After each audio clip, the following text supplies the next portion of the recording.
Hey everybody, can't wait to get to this episode with Alan Donegan and Simon Paine about the Rebel Business School. But before we do, I just wanted to remind you that we are still taking surveys, getting more information about you, the listener of Earn and Invest. This allows us to do two things. One is we have advertisers, and we'd want to make sure our advertisers actually appeal to those of you listening.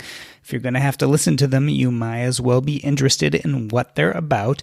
The other is it helps me shape the type of episodes we have by knowing more about you, the community. Go to earnandinvest.com/survey. Again, earnandinvest.com/survey. It'll take you literally a few minutes. It's anonymous. It costs you nothing, but helps me quite a bit. Thanks again. I'm Alan Donegan. This is Simon Paine, and you're listening to the Earn and Invest podcast.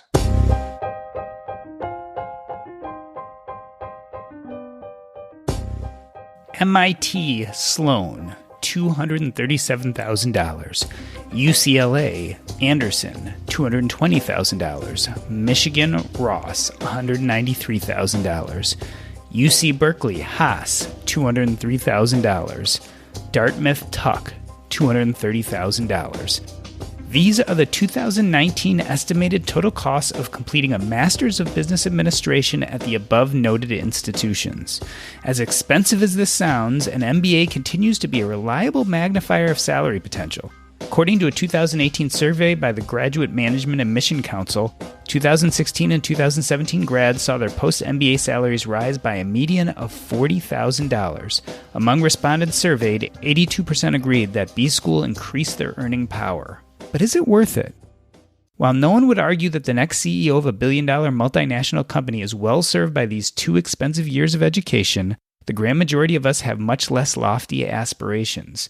Maybe we want to start our own small business venture, create a product, or render a service, free ourselves from the constraints of employment and control our own destinies, live the great American dream.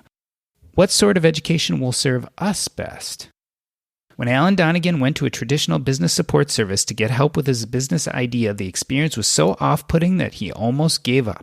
Alan's 3-page letter of complaint landed on the desk of Simon Paine, who met Alan for coffee for what was to become the beginning of a movement to democratize entrepreneurship. What Simon predicted was to be the worst meeting of the year turned out to be the best meeting of the decade as they swapped ideas, knowledge, and opportunities. Simon had been coaching grassroots startups in disadvantaged communities across the Southeast and knew that business plans didn't help anyone. Alan knew the only way to know if a business idea was going to work was to sell. They decided right then and there to work together to provide a solution, and thus the Rebel Business School was born.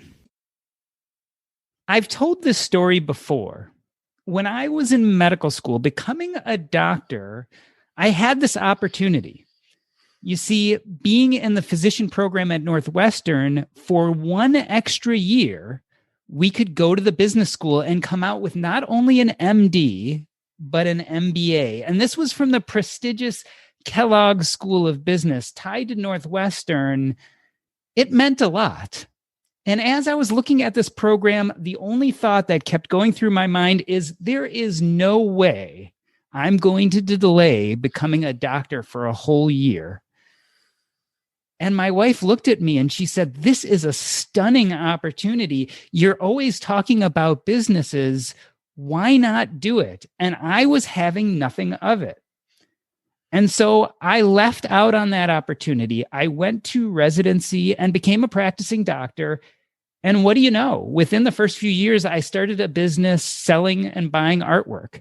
And then after that, I opened up my own medical practice where I was in charge of hiring and firing. I had to understand the books and accounting.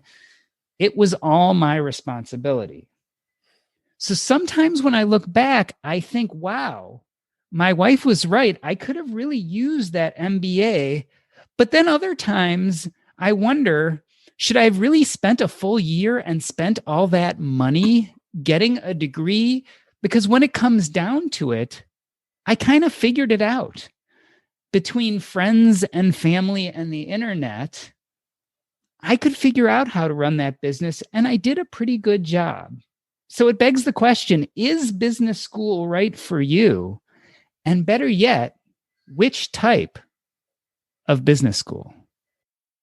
Alan Donegan and Simon Paine created the Pop-Up Business School in 2011, where they travel the world to help people start up their own businesses doing what they love. They have recently rebranded to the Rebel Business School, and today we are going to discuss why. But first, Alan and Simon, welcome to the show. Doc G, I've been looking forward to this. I'm so excited to be here and to have Simon with me. Who is this man who keeps following me around? When I first had Alan on the show, we talked a lot about the forming of the Pop-Up Business School, and he kept on bringing up this guy, Simon. So I'm glad to have you on together to talk about this major change. Before we do, however, Alan, let me push back on you a little bit here and say, what's wrong with the traditional business school that people go to? I mean, people for, decades, maybe centuries have been going to traditional business schools. What's wrong with that model? So I think it depends on the outcome you want, which is always the consultant's answer is it depends. If you want to go and run a Fortune 500 company, go to business school. If you want to run a giant company, go to business school. If you want to start your own business, avoid business school at all costs, because I think it actually teaches you the wrong things. It teaches you actually to think like a big business, and that's not how you start a small business. And one of the major things you need as starting a business is sales skills. Where's that on your average MBA curriculum? Where's sales class? Where's sales skills? It's just like it might be an afterthought with a workshop in the afternoon, but it's not really teaching you what you need to start a business. And it is very different. Running a business, starting a business, two different skills, two different things. So what do you want? And then we can decide whether business school is the place for you to go or not. It's a salient point, right? Because most of the businesses out there are not these huge giant companies. They're the moms and pops, the solopreneurs who are making a living doing what they do. And as you were pointing out, it sounds like a lot of traditional business schools don't address those things. Simon, before we get to all that, let's start at the beginning. You originally met Alan when he came to you with a complaint. Is that right? Weren't you working for a government program about starting businesses and he was pissed off? He was really pissed off, Doc G. Like, let me tell you this. Who do you know that would write a 3-page handwritten letter of complaint and find the person responsible for not only running the contract, but actually commissioning the contract? So Alan hunted this poor guy down. His name's Glenn Atherfold. He's a really lovely guy. And he delivered a letter to him. And the letter outlined why his experience of a government-funded business support organization had almost put him off starting a business. And the thing that about this letter that really struck me, and I'll tell you about what happened afterwards in a minute, but Alan, I'm going to talk about you behind your back. Just pretend that you weren't here. Alan, he's very smart. He's white. He's middle class. He had a private education. He's very resourceful. He's got a bunch of ideas. He's got a very smart wife. He's got someone to bounce ideas off of. He's got money in the bank. If the traditional approach to starting a business is putting this guy off, what's it doing for everybody else, right? All of us other mere mortals that don't have some of these privileges. And that's the thing that interested me the most. And what I thought was going to be a very, very long and painful meeting has become a very long and painful business relationship. I'm just kidding. That coffee has changed both of our lives. And we didn't go into business straight away. We went through a process of becoming friends. We dabbled in a few projects together. We kept swapping ideas. We kept swapping book recommendations. And 4 years later, we ran the very first course, and that changed everything for so many people now, I'm proud to say. Alan, talk about that first meeting. I mean, you went in all guns loaded, ready to maybe even fight with this guy, and you come out with a friend first and eventually a business partner. Well, I think it's very interesting. So my approach to meetings is I actually generally get wound up to write the complaint letter to do the thing. However, when I get to the meeting, I always try and understand the other person first. And I think that is my foundational piece is tell me about you, tell me what you do, let me understand you. And I can't tell you the number of times that has saved me from making stupid decisions, because you go in and understand the other person and then you go, okay, now I understand. Now I know where my energy should be directed. But yeah, anger is an incredibly powerful tool for me to make things happen, but it's not useful for the first meeting. But let's start by understanding, then I'll get angry later. Yeah, I'm not sure what Simon's going to say to that. I've seen you use your emotion, but I think, I can see the results of it. But I think what you've learned is that to use it tactically, and using anger tactically rather than in the heat of the moment sometimes. I mean, we all get angry, we all get cross, but actually my strongest memory from that meeting, and I went there fully prepared. I mean, I went there with a flak jacket on. Like I remember my boss, Deborah. I remember her. She was walking around the office, like holding the letter, and she was, it was like how a shark might kind of go through the sort of shallow waters looking for something to eat. And I thought this might be a good time to do up my shoelace. So I remember bending down underneath the desk. I just do my shoelace now. Oh, and as I put my head up, she's standing over me. Simon, I have this letter. And I read the letter and I thought, who the hell writes 3-page handwritten letters? Like, this is 2008, dude. What are you doing? And I went there fully expecting. I mean, they call it service recovery, don't they, in corporate land? I was a service recovery meeting. Someone's had a bad experience.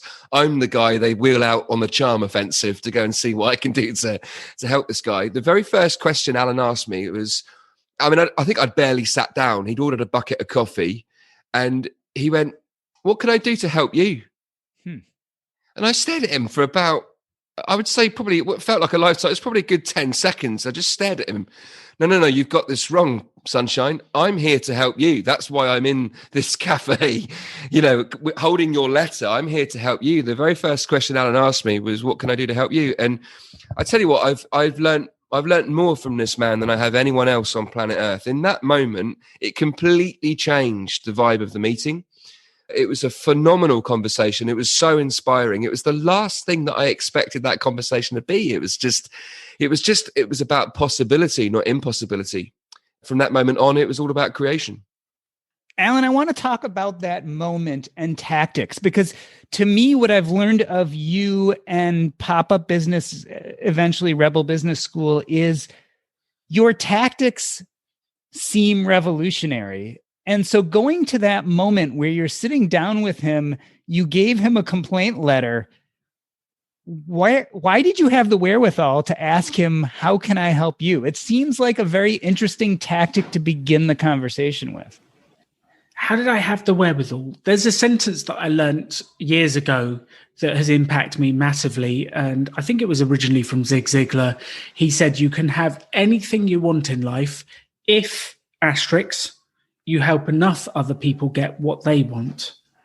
And I have found that to be incredibly true in my world. And if I can help other people, if I can give, if I can create change, that's the way you get wealthy in business. Like, have impact, help other people improve their lives, and then charge them for it. Obviously, we're going to make some cash. That's good. And that has helped me to do it. And I need reminding of it regularly. But it's those fundamental thoughts. And I think there's a handful of fundamental principles, fundamental thoughts that I like to operate by, that I didn't learn at school, that I didn't learn anywhere like that I learned in the self-development world. But these foundational things, these principles that drive my life, they come back to me every time I'm trying to run a meeting, every time I'm trying to do something. It's like, okay, go back to the principles. That's where you need to start. And I think if we all operated from those first principles of how can I give, the way to truly get wealthy is by giving, like those, if we can operate from there, that changes the way you approach the meeting, changes the way what you do in life. Simon, the thread that connects what both of you are talking about is there is a certain rebelliousness in your opinions about how you start and run businesses. Why ever did you start with the moniker Pop-Up Business School? Like, where did it come from, and why was that the kind of thread that you carried for all those years? This is the moment when I'm going to give you a great insight into fantastic strategic minds of successful businessmen and women. If only that was true, Dr. G. Let me tell you exactly what happened. We were originally wanted to call what we were doing the Rebel Business School. We set out to build a business school that makes people money rather than costs people money. So we had this right from the early days, this kind of democratization of business skills and entrepreneurship at the very core of it. We wanted to help anybody that wanted to start a business, regardless of what their starting position was, to break it down into the skills and the tools and, the practical help that people actually need, some confidence, some inspiration, some key bits of information for free at the beginning. And we called it the Rebel Business School. That's what we wanted to become. And then we quickly discovered that for us, we just didn't want a building, and it was going to cost us, $250,000, $300,000 pounds to have a building. That's the last thing we wanted. I think one of us went, I can't remember who it was, should we just pop up then? We don't really want a building. Let's just create a business school that pops up. And I think in that moment we went, oh yeah, we could, school. Yeah, let's just pop up. And the idea of the Rebel Business School kind of took a back seat. But I think we were always working towards, in the background, we're kind of going, yeah, no, maybe one day we'll have a building, we'll have a location, we'll have an HQ, a place. And that was always kind of, something that we were working towards and sharing with our sponsors and our clients of a dream. But actually, it just meant that we could help more people. We weren't tied to one particular location, and off we went. Because that original idea was education doesn't really teach you what you need to know. If I look at all the things I use in my day-to-day life, Doc, it is how to present, how to communicate, how to sell, how to market. Like none of that stuff that I use on a day, how to influence, how to stay directed. None of the stuff that I actually use on a day-to-day basis was taught by my education. And I think there was this, in my mind, this incredible hole of what people actually needed to be successful in life and what I wish they'd really taught me, because I didn't get any of the stuff that I find useful today. I mean, obviously, how to speak, how to write, like learning the letters of the alphabet, the early stuff is incredibly useful, don't get me wrong. But the real stuff that I use, how to sell, how to run a presentation, none of that was taught in education. So there was a huge hole, and that's what we wanted to get out there and fix and give the people what they really need, because I needed it. Like, why didn't you teach me? Come on. Simon, one of the great reasons that the word rebel fits is a lot of what you're talking about is counterintuitive. I mean, you've already basically said, look, building a business should earn you money, not cost you money. You're saying things like education doesn't provide you what you need. On the other hand, your seminars, what started as the Pop-Up Business School, are short seminars. We're talking about comparing what you guys do to 2 years of a full MBA business curriculum. Is one of the rebellious thoughts that you can fit this teaching into a much shorter period of time?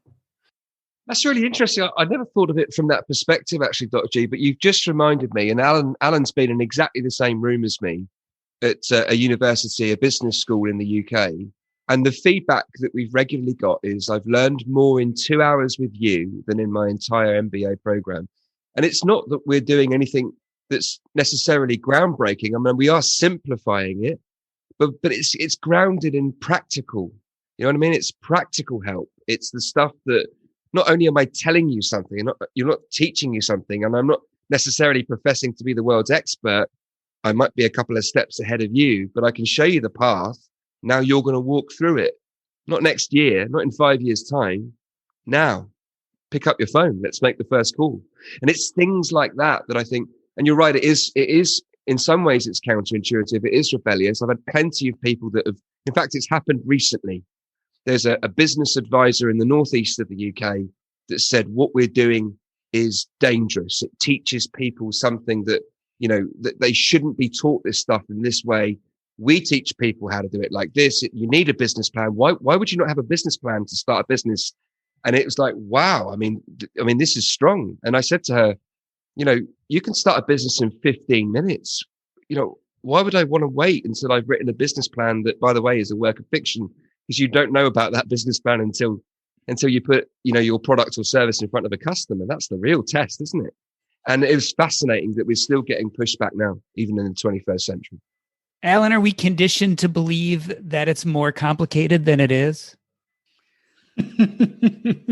Oh, don't get me started on the finance world making it more complicated than it is, Doc G. You know that. Like, there is profit in overcomplication. Because in the finance world, if I don't know how to invest, well, I need to pay an advisor to help me invest. Whereas if you go to J.L. Collins' Simple Path of Wealth, let's just buy a Vanguard index fund and get on with life. And there is profit in overcomplication. An MBA, so one little caveat here is if you're thinking you're going to go and run Microsoft, well, an MBA is going to be quite useful. That level of complication, like you're running an organization with 3,000 people, multiple products, routes to market, like you need that. If you're starting a small business that sells 1 or 2 products to people and you can make good money doing that, you don't need that level of complexity. And I regularly repeat to people, we make this too complex. We make this too complex. And Simon helped me to do this. When I first said to him the secret of starting a business, he's like, he loves to prep the room. He goes, okay, Alan's going to tell you the secret to starting a business. Close the windows, close the doors, don't tell anyone. And then I go, okay, the secret to starting a business, sell something to somebody. Like if you sell something, you have a business. Like it's not that difficult. Sell something, you have a business, you deliver a product or service, the customer's happy, you do it again, you earn some money. Like it's not as complex as people make it out. There are nuances, there are details, there is a lot to learn. But over complexity is where a lot of people create profit. The thing that you just triggered for me, Alan, is that we've had this conversation many times. Business needs to be repeatable.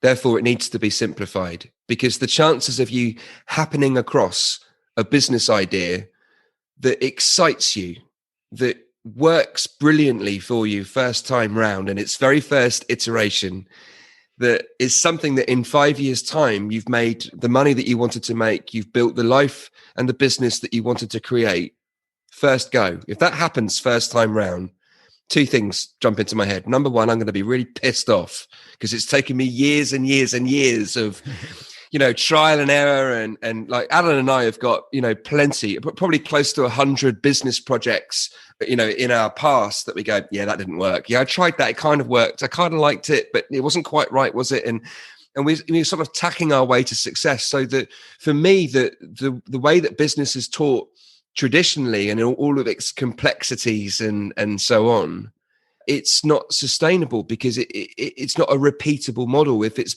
based on business plan and risk and taking on debt and investors and so on, when it goes wrong, it makes it really, really hard to bounce back from that. And actually, if you haven't spent any money and you're just doing a little experiment, well, you kind of de-risked it.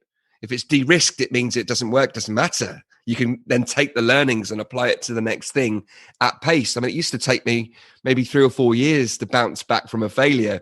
Well, now it's probably, I might be grumpy for an hour, but we'll be good to go again in an hour's time, Alan, Simon just kind of made fun of this idea, or maybe you just made fun of this idea that you close the windows and everyone gathered in close to hear about the secret sauce.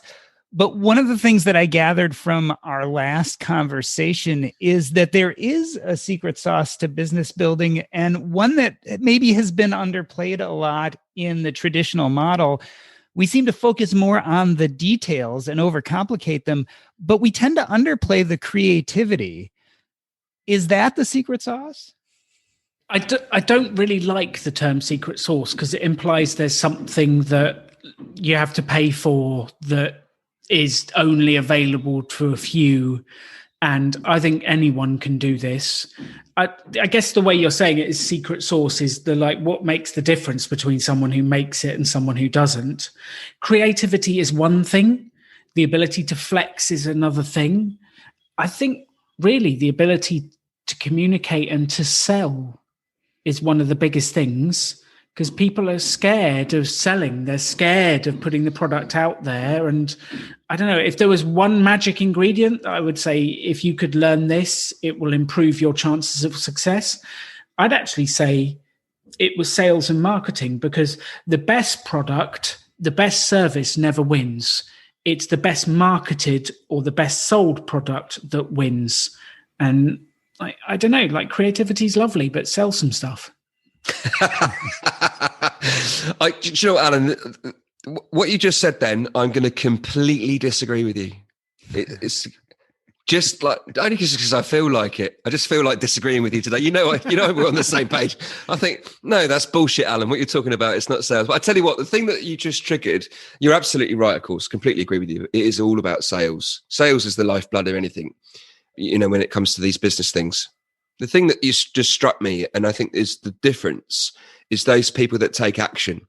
Because whether or not you sell something first time round, second time round, third time round, 10th time round, it's the action that you take that gets you closer to being able to make a sale. So the people, I think about all of the incredible people that we've met over the years. We had, you know, the best part of 2,500 people came through our courses in the UK alone last year, which is, you know, in the middle of a pandemic, I'll take that. What's interesting for me is that the ones that are still in the game are the ones that take action, because they've learned, like exactly what you said, Doc G, right at the start of this recording. You said, I kind of figured it out. And the people that take action, the more action they take, they're more likely to figure out how to sell. They're more likely to realize, hang on a minute, I just need to be excited, don't I? If I'm excited, I'm more likely to make a sale, and so on. And that's the build that I would have on what you said.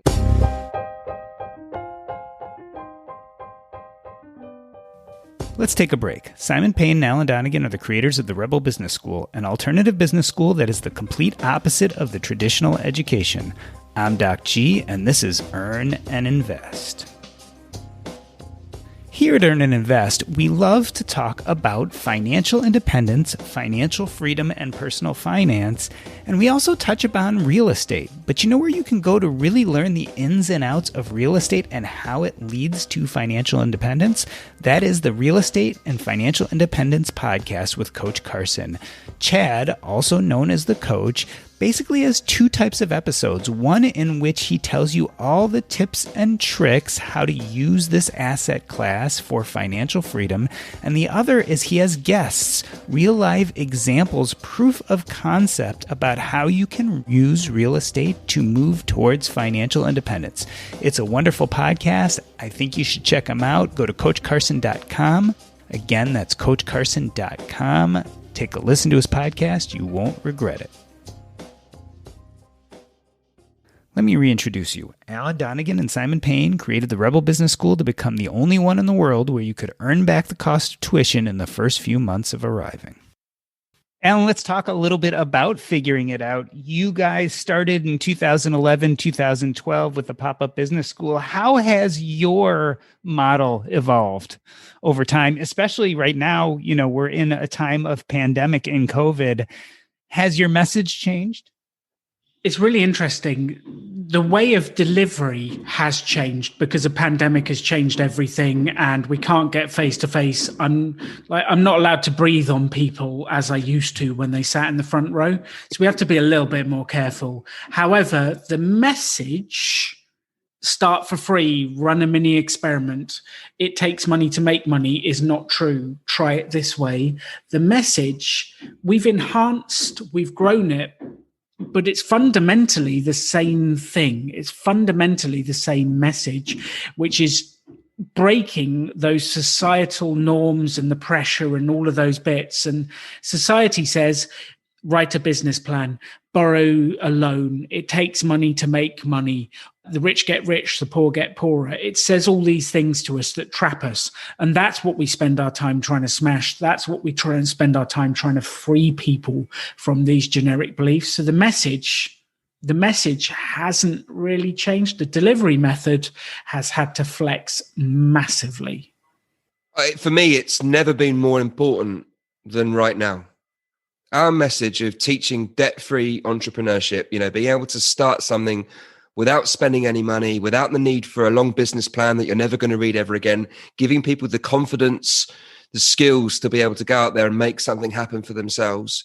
This moment in time is absolutely critical. And I think, traditional teaching and traditional support methods of business have actually got a stranglehold that's preventing people from actually experimenting with business, because they think, well, the culture is, I need a plan, I need money, I need to, I can't start a business because I haven't got any money.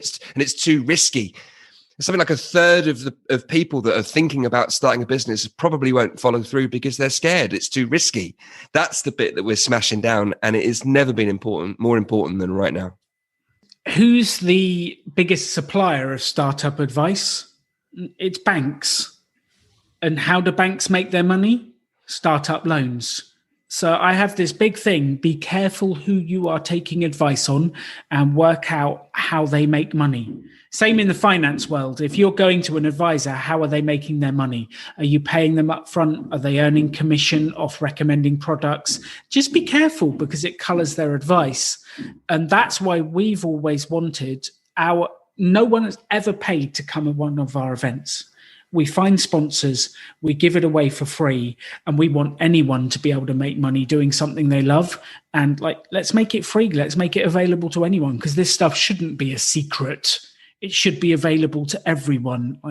It's your right to go out there and make your own money and live in the world and play the game. And let's teach you the rules of the game. We've been successful.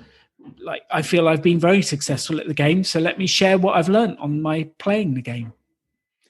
Simon, it sounds like the message is the same. Why the rebrand? Why become the Rebel Business School instead of Pop-Up?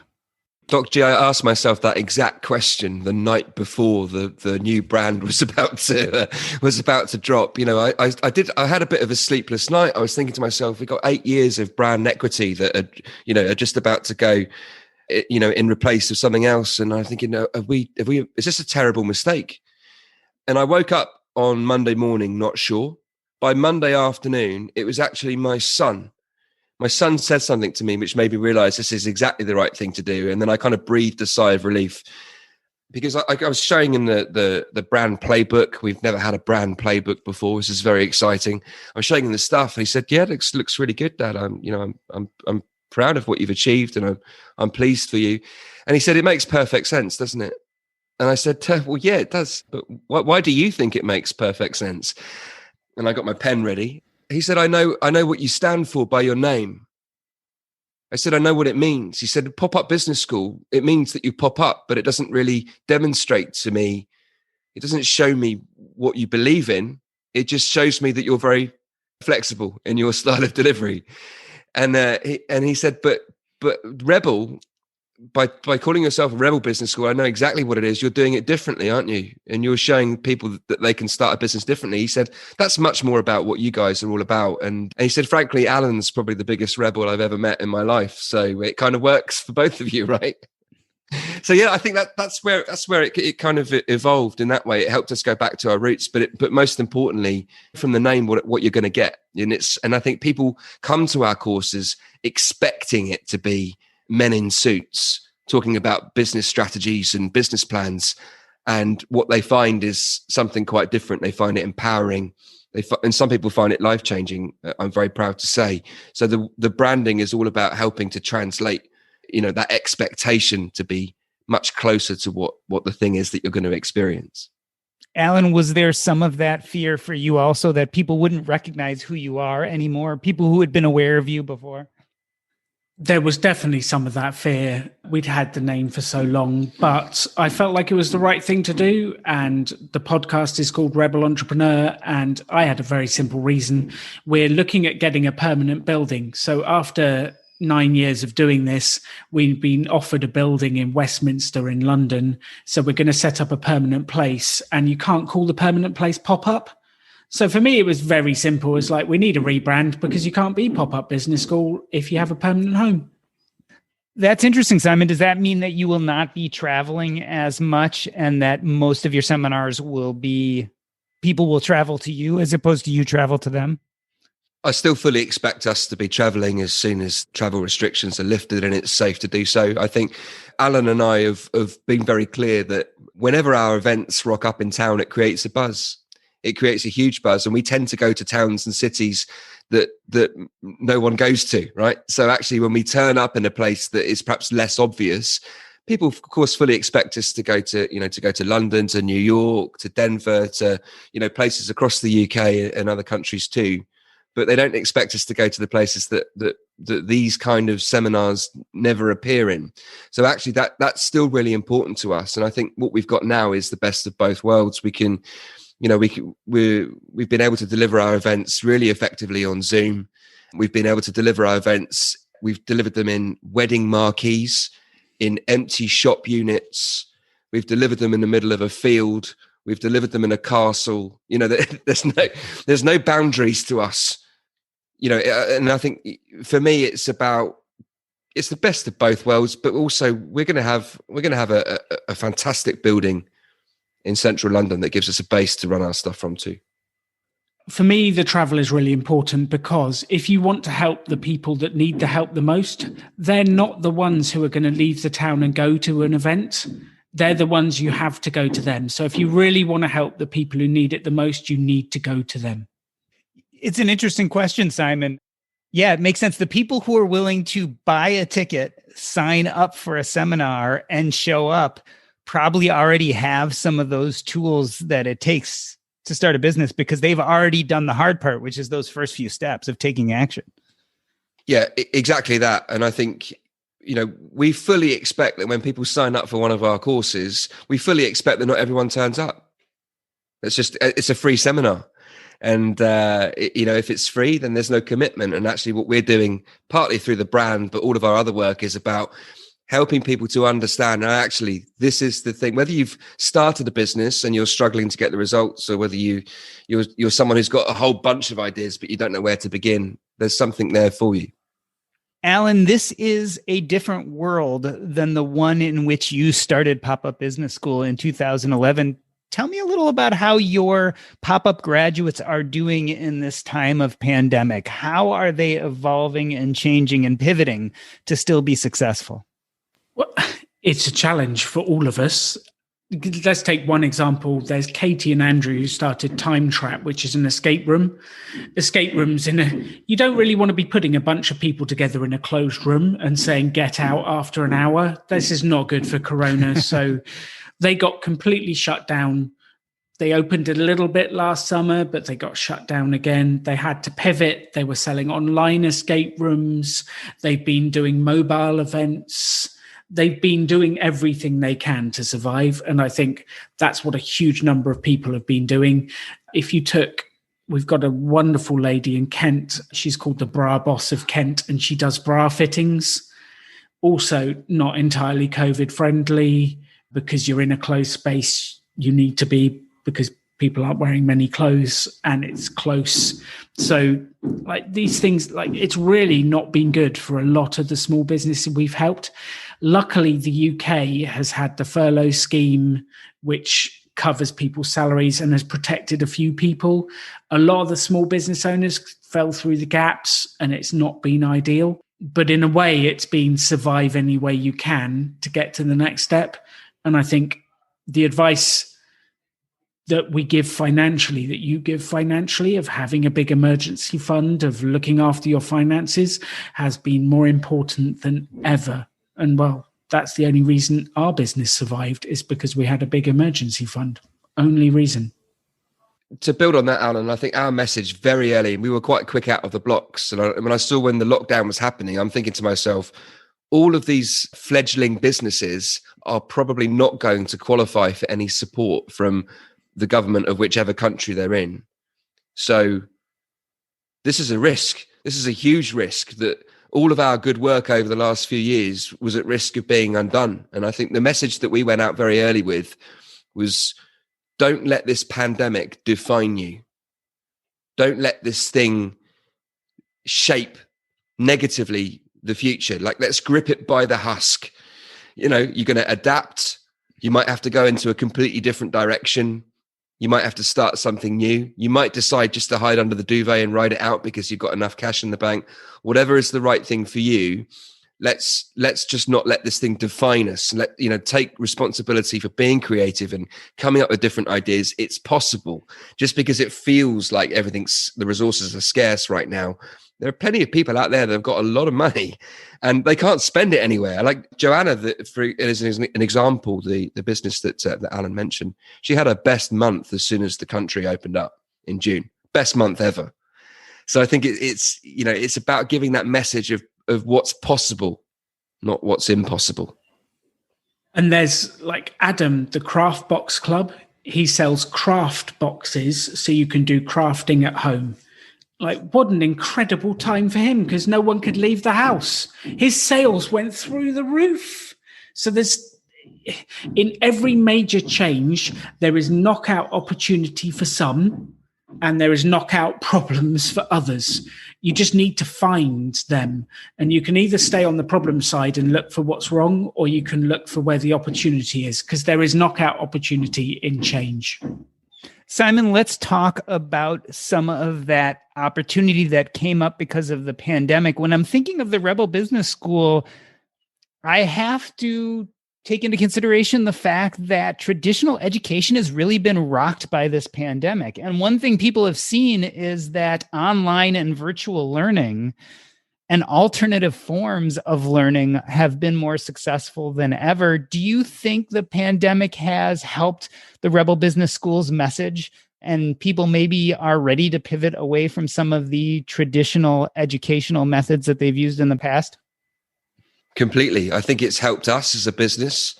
I think it's, we've been talking about doing stuff online for 3 or 4 years.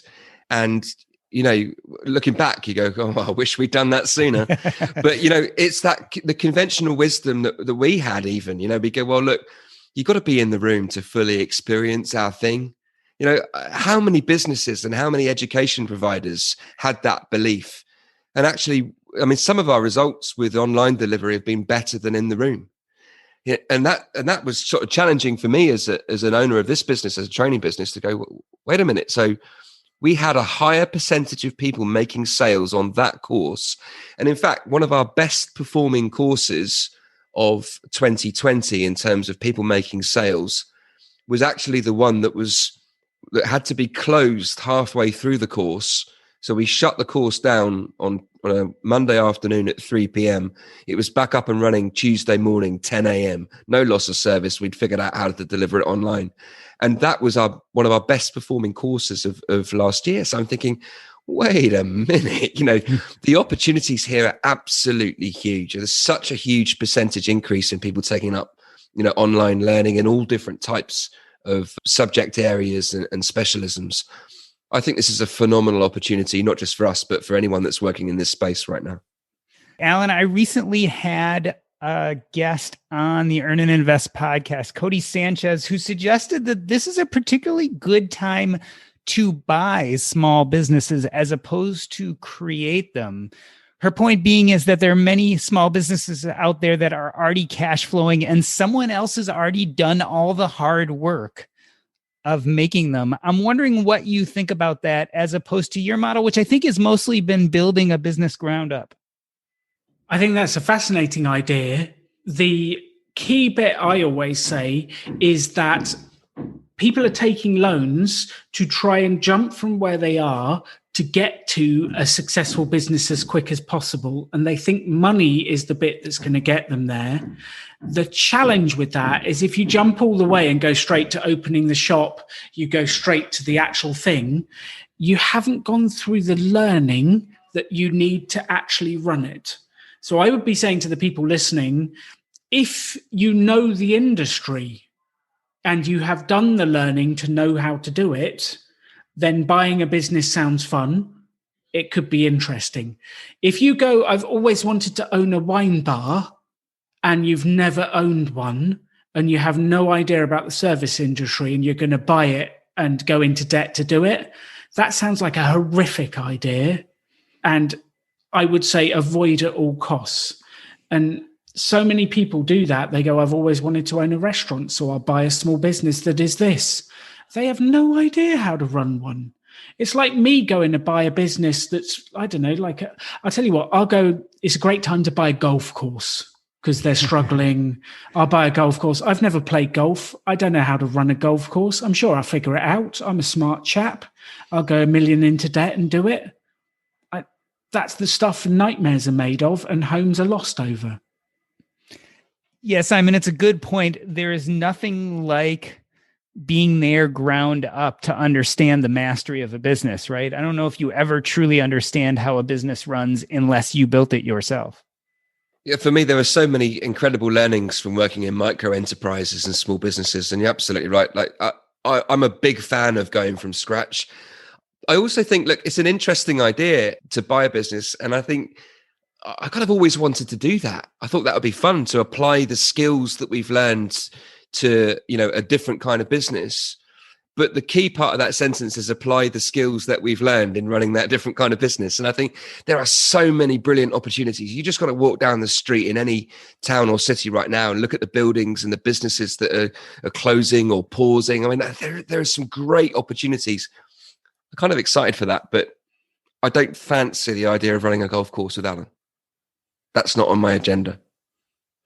So I got it. No golf courses for either of you. So the rebrand was from the Pop-Up Business School to the Rebel Business School. And I think really there are a few reasons why people rebrand. One is that they're changing their suite of services. They're changing their business model.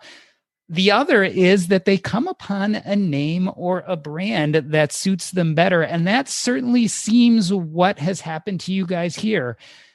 You are bringing all the same content, learning, and knowledge from the Pop-Up Business School, but the Rebel Business School seems to be more about what you're doing and what you're teaching people. And that is very important right now. We are in the midst and hopefully close to the end of a pandemic, and we've all had to pivot in all sorts of ways in our lives. But we've also found out that there are better, cleaner, newer ways to do things, that we can learn virtually, we can interact virtually. And maybe going to business school is not the humdrum 2-year expensive process that it used to be. Maybe it's meeting up with two guys like you and learning about how to sell, how to pivot, how to create, how to communicate with people. So I wanted to thank you both for being on the show and talking about what is next for the Rebel Business School. How about each of you individually? I'll start with you, Alan. If people want to learn more, where can they find you, and what's going on with your life? What a great question. What's going on with my life? If people want to find me, just Google Alan Donegan, and I've got alandonegan.com comes up, and you can find me through the Rebel Business School and the podcast on entrepreneurship and all that jazz. You can find me if you want me. I'm not that subtle. It's far more interesting what's going on with my life. My wife and I are running a finance course, which is designed to teach people more about finances. And we're doing that for free to help people because we want to have fun. We are eating all the Mexican food in Mexico, and I'm getting slightly fatter, Doc G, which I know is bad for my health, but who can resist tacos al pastor? And we're just having fun. We're living life and having fun. And I think if there was one message to the people out there, this pandemic has been tough. Have a little more fun. Find a way to have fun, whether it's at home, whether it's with your family, whether it's in your business. Find a way to have a little bit more fun in 2021. We deserve a bit more fun. And one of the ways you should definitely do that is to check out Alan's podcast. That's the Rebel Entrepreneur Podcast. You can find it wherever you are listening to this podcast. Simon, same question for you. Where can people find you if they want to know more, and what's going on in your life?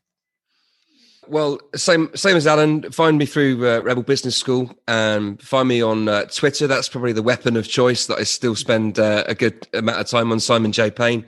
I'd love to hear from anybody that wants to connect there or LinkedIn.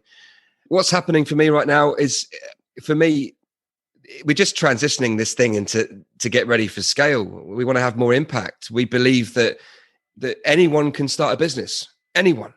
And we're making it possible for anyone and everyone to give business a go, have an experiment, and to try it out. And we launched in Colombia, actually, just before Christmas, in the middle of a pandemic, in a different language and on a different continent, we thought it was the obvious thing to do next, right?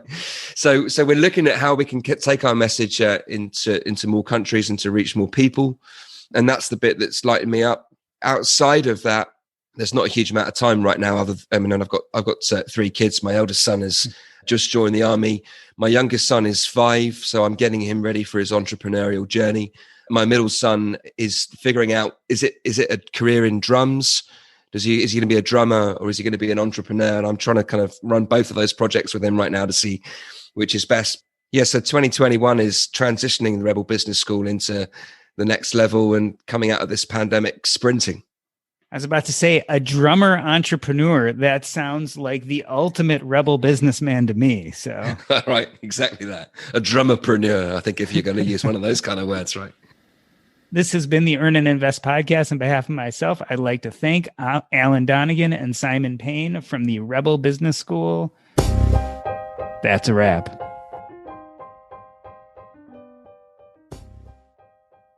Welcome back. This is the community segment of Earn and Invest. There are a few simple ways to become part of this community. Of course, you can go to earnandinvest.com/Facebook. That is our Facebook group. There we talk about current events. We talk about personal finance, the economy, you name it. We talk about it there. It is a place to build community. You can also find me and the Earn and Invest podcast on Twitter at Earn and Invest. That's AN Invest, as well as Instagram at the same handle. For our community segment today, I wanted to talk about a tweet from one of our community members, the one, the only Landshark. You may remember him from episode 59 of the What's Up Next podcast. This was an episode about whether the fire has burned out. He is part of the Financial Independence Retire Early community. And today, Landshark, we are going to talk about a tweet that got a lot of reaction. Tell me about that tweet you put out the other day. Thanks, Doc. Thanks for having me back. So this tweet was just really something that I put in passing because, now that the world has reopened and people are getting vaccinated, I actually saw my in-laws for the first time in over a year. So they just recently came and visited us.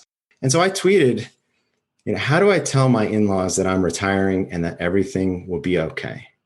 We've been planning for early retirement now for, several months, if not years. And right now, I'm planning on pulling the trigger in the first quarter of 2022. So it's coming up. But it's really important to me that they understand what it is that we're doing. And I didn't want to catch them by surprise.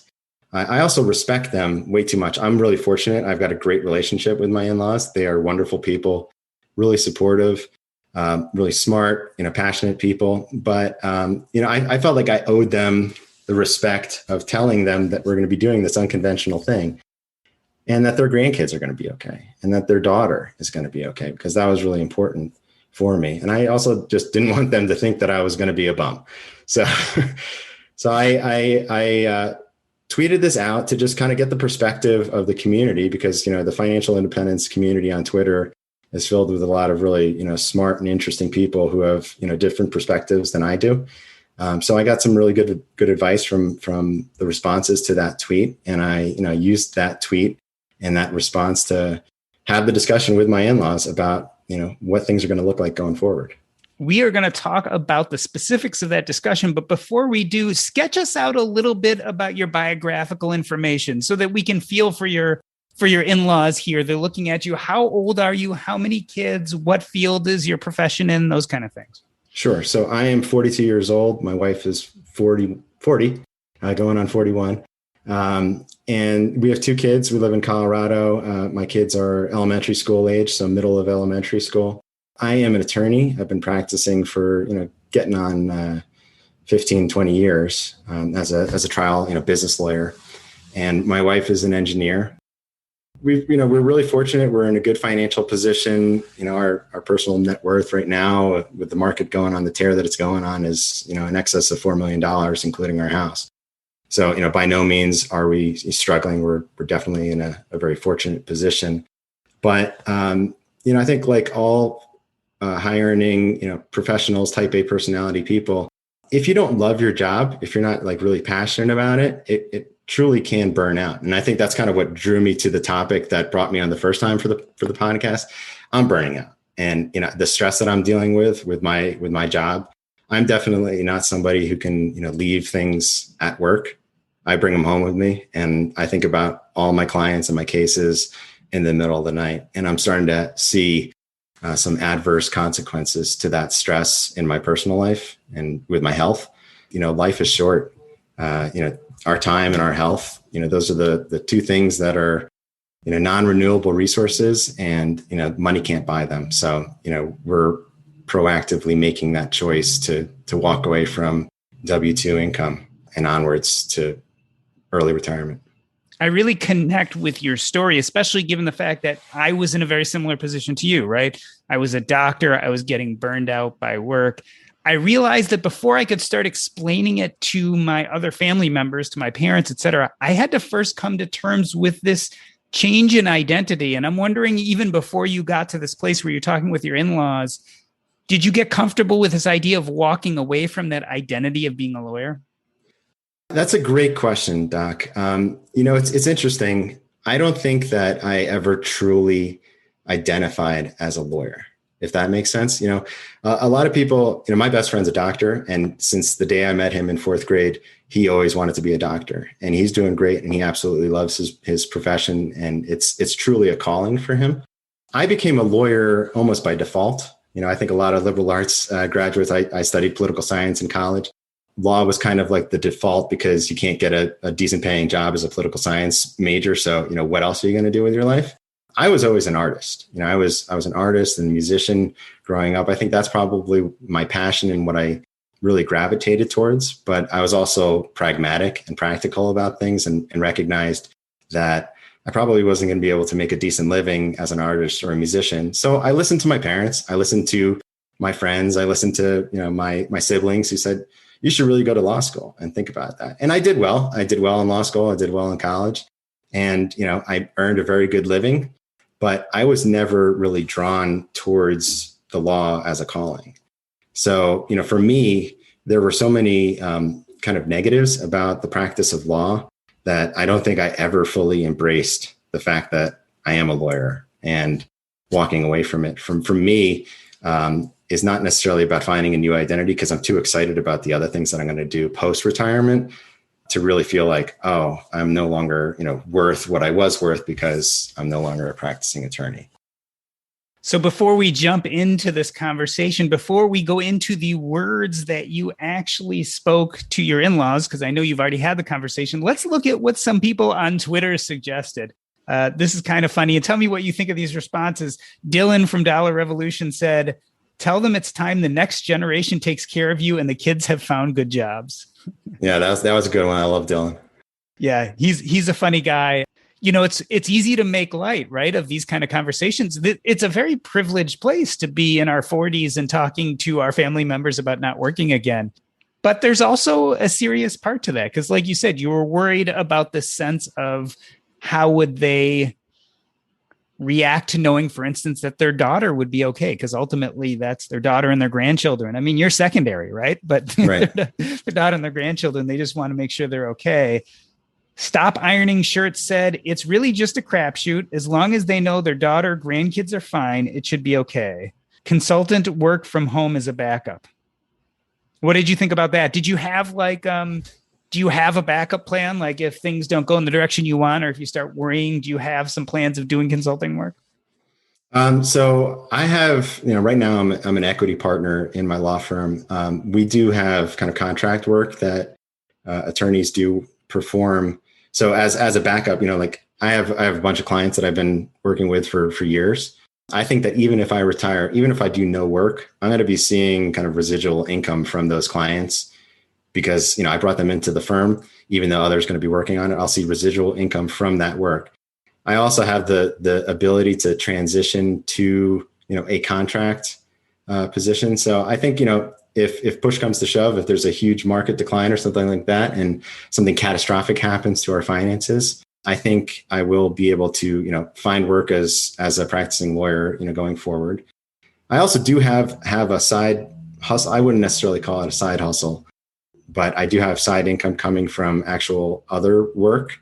It's community service, public service work that I do get paid for, and it's kind of guaranteed for a certain period of time going into the future. And, right now I'll be the beneficiary, at least for a couple of years of Wi-Fi. My wife, she likes her job, and she's actually not planning on retiring exactly when I'm pulling the trigger. She's thinking maybe, 2 years, we'll see what happens, and then she'll pull the trigger. So I don't think we're going to necessarily need to draw down on our savings immediately after I pull the trigger on early retirement. But yes, I'm very conservative, and I hesitate to just kind of pull the trigger without a backup plan. Yeah. And the power of not needing to withdraw the first few years is huge. So whether it's a spouse who works or some other income that's coming in, it is definitely makes your plan much more safe. Mr. Taco came back with a little bit of a controversial reply. He said, I agree with the sentiment of others who recommend not telling them. It's very tough to understand for older folks who grew up with a work is life mindset. I mean, did that ever even enter your mind, like just not telling them?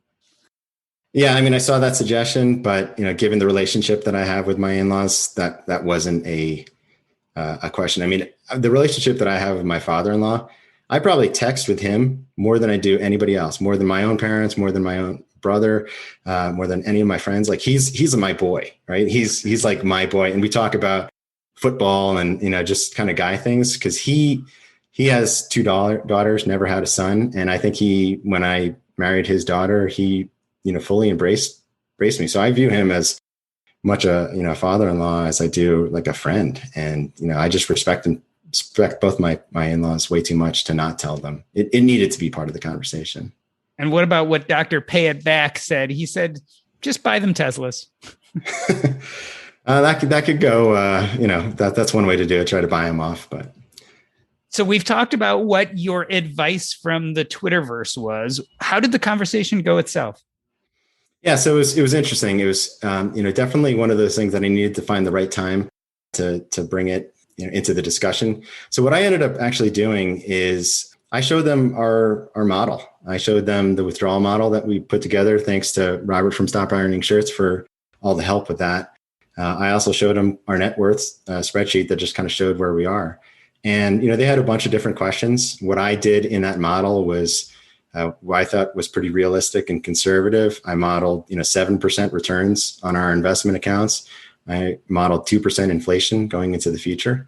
They're a little more conservative, understandably. They're in their 70s, and they've got a different asset allocation than we do. So they wanted to see what 5% returns would look like, or even 3.5% returns would look like. But once they saw that, like under any of those circumstances, that we weren't going to run out of money, that addressed the financial concern. I think they saw that, like, I had really thought this through. I showed them, okay, this is what Social Security is going to look like, and based on, I even showed them Physician on Fire's bend points, blog post, and I was like, look, I calculated what our bend points are, and we're getting diminishing returns. We're at the second bend point, and now like we're only seeing 15 cents on the dollar going forward. So, that really, I think, put them at ease in terms of, okay, the financial thing is not the issue. But then their question that they had was really to stress the importance of retiring to something and not from something. And, they just asked the questions of, well, what are you going to do with your time? Like, aren't you going to be bored? And, or just make sure that you're not bored. And, this is going to be a long period of time that you're not, working. So what exactly are you going to be doing with your time? And that's kind of where the discussion went from there. Two things come to mind. One is a question: were they surprised by the acumen of your financials? Like, did they take a look at this and go, wow, we had no idea? And then I guess the second point is, it's interesting that they had the wherewithal to start thinking of these non-financial issues, because most people, when you say I'm going to retire early, they get so caught up on the financials, they don't even go to that next step. So first and foremost, were they surprised? And then the next question is, had they dealt with thinking about this stuff in the past before, that they were able to make that jump to mindset and life and kind of meaning and purpose above and beyond money? I think that they were not that surprised about the financial situation. My mother-in-law, once I showed it to her, she said, "Oh, you should see our spreadsheet." So, she said, like, ours isn't as fancy as yours, but it does the same thing. I think it was almost like there was a way for us to relate by having that conversation because we kind of both geeked out about the numbers. And, said like, okay, well, here's when I showed her like the Roth conversion table that we had built out, and we talked about required minimum distributions. Now they're not going to be applicable for, the Roth accounts and all of that. I think she realized like, and we had talked about finances over the years. So this wasn't like I was hitting them cold with the fact that, we're paying attention to our finances. And, like I said earlier, because we have such a good relationship, I've shared not necessarily like our net worth, but I've shared how I've done in my career, going forward. When I started making decent money as a partner in a law firm, I let them know when I got my bonuses, like, hey, this is, and to me, it was life-changing, money. And it was, and continues to be. So I don't think the financial aspect of it really caught them by surprise. They also know that, in my day job as a practicing attorney, I'm also, working as the chief financial officer of our firm. So they know that I have the ability to at least look at the numbers and understand things and forecast things going into the future. But in terms of like the mindset and, the shifting of purpose and meaning of life, that was something that we never really talked about. We never had a conversation about, what would you do with your time if you didn't have to work? That just never came up. It was definitely a worthwhile conversation because we started to have that conversation. So when they asked, well, what are you going to be doing? I told them honestly about like the stress and, the situations that I'm facing right now with my current job and like the toll that it's taking, and, actually emphasized some of the beneficial aspects of, what COVID has, if there are any, beneficial aspects, kind of like the sea change in our lives that COVID has brought to us, because, now instead of commuting every day 2 hours, I get to walk my kids to school and pick them up every day. And I told them just like how much value that brings to my life. I mean, that's some of the best part of my day is bringing my kids to school, because I'm not going to have that opportunity forever. They're growing up way too fast. So, we talked about focusing on, health and well-being and really taking the time to exercise. And then, they know that I'm a musician and, passionate about art, and that I'm going to be, creating and learning and, doing a lot of, passion projects on the side that are things that I don't necessarily have the time for. In addition, I'm going to be continuing to serve our community in government service that I currently do. And then I'm going to continue to expand that role. And then ultimately just really spending time with my kids while they're in this window where they really want to spend time with their old man, right? Like right now, like my kids are playing baseball, and there's nothing that they love more other than their video games than, playing catch with their dad. And I know that that's going to be short-lived. So, I want to take advantage of it as much as possible. And I think once they saw that like the priorities were really on the right things, that they were not concerned about kind of where things were going. All right, Landshark, wrap it up for us. There are people out there who will be having this conversation at some point. Hopefully, they're getting towards financial independence. They're thinking about retiring early. They may have to go talk to their parents or their in-laws. Is there some advice you can give, some basic first few steps that makes this easier? Well, I think I would first recognize that if you don't have a good grasp on the numbers, it's going to be a really difficult conversation to have. Get your net worth dialed in terms of, understanding where the numbers are and where the trends are. And then, put together a withdrawal strategy that really shows, year by year how you're going to fund your early retirement. Because unless you have that bottom line information about how the nuts and bolts of it are going to work, there are going to be questions that they're going to ask you that you won't be able to answer. But then, secondarily, I think, think long and hard about, what you want to do with your life. And I think that's one of the things that we touched on the previous podcast, that when you're working so hard, it's hard to think about what life after work is going to be like, because you don't have the time to think about it and to plan it. And it's tough. I mean, it really is tough, and I can understand it. And I personally, I think like I truly haven't thought that through, but I'm actually looking forward to the time to actually decompress from work and unplug to think about that, more in depth. And I don't think that's ever something that you fully think through, right? Like you evolve over time. And then, lastly, like reach out, whether you're on Facebook or other social media or Twitter, and just your friends. There's a lot to learn from the community. I've learned a lot from you. I've learned a lot from the community. Really benefited from that.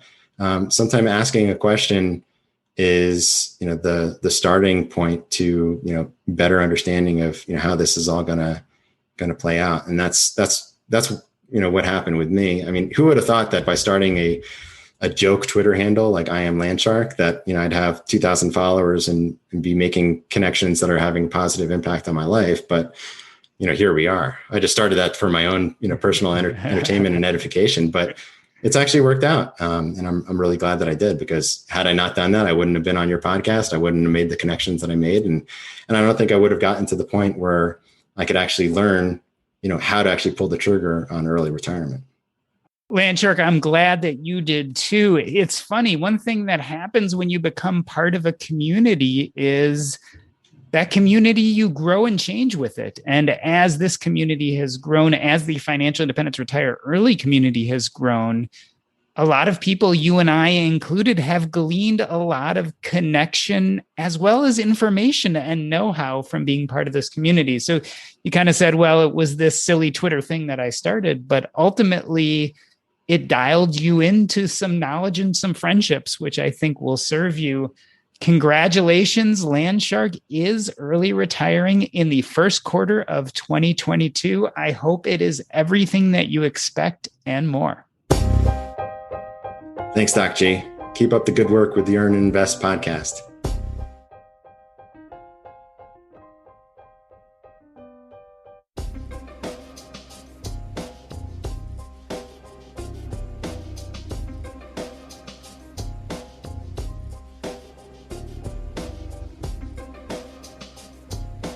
That was Thank a lot you so of fun, much. Guys. Yeah, Thank you, Doc G. That's brilliant.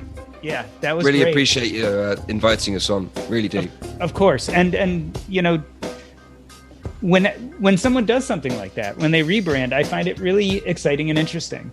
And it gives us a good chance to take a magnifying glass to what you do and why it's important. And so that's why for podcasts like mine, that's what I want to do. Like, I want to put that magnifying glass down and say, okay, why do people do what they do and what can it teach us? And that was kind of what I was going towards with that interview. We're definitely going to promote the show and do all the normal stuff. Like, we will share it everywhere. And I'll let you know when it comes out, etc. It's going to be 4 to 6 weeks. I'll edit it up. Here it comes, Doc G. What was that? Here it comes. Here it comes. Simon knows what I was going to ask next. Yeah. It's coming. This is the moment that changes everything, right? This is the moment. It's a question like this. Change everything. Well, I don't know if it'll change anything in this instance, because I've asked Doc G before, but I was going to say, we're going to do all the normal jazz. Like, what else can we do to support you? Yeah, I will let you know. So my goal for the future is going to be really to pump up the podcast. I will keep you in tune to what's going on in my life. And as always, I will do the same for you guys in any way I can. Yeah, if you want to pump up the podcast and work on that, like, if there's one thing I'm good at, it's coming up with ideas of how to do that. And I would happily do a brainstorming session with you. I would happily sit on a phone and give you ideas and help I would you. Just do that to hang out with you on top of it. Anyway. You know me, Alan. I'm a social guy. I just love to sit here and throw back ideas anyway. So that's Count me in for that too. Count me in. I'd love to help with that. Well, I most definitely will take you guys up on that. So I appreciate it. Yeah, we could do a little mastermind on how to grow the Earn and Invest podcast together. I think that would be fun, and I would happly come along and play. I will definitely take you up on that, because I'm going to be in build mode, because I'm at that place. So, but as always, I think we can make that mutual. So, yes, all right, yeah, cool. Take it easy, fellas. I'm gonna go try to get a nice walk in my 50-degree Chicago weather with my wife. So I'll see you guys later. See you soon. Bye. Great to meet you. Take care. Great meeting you, Simon. Bye.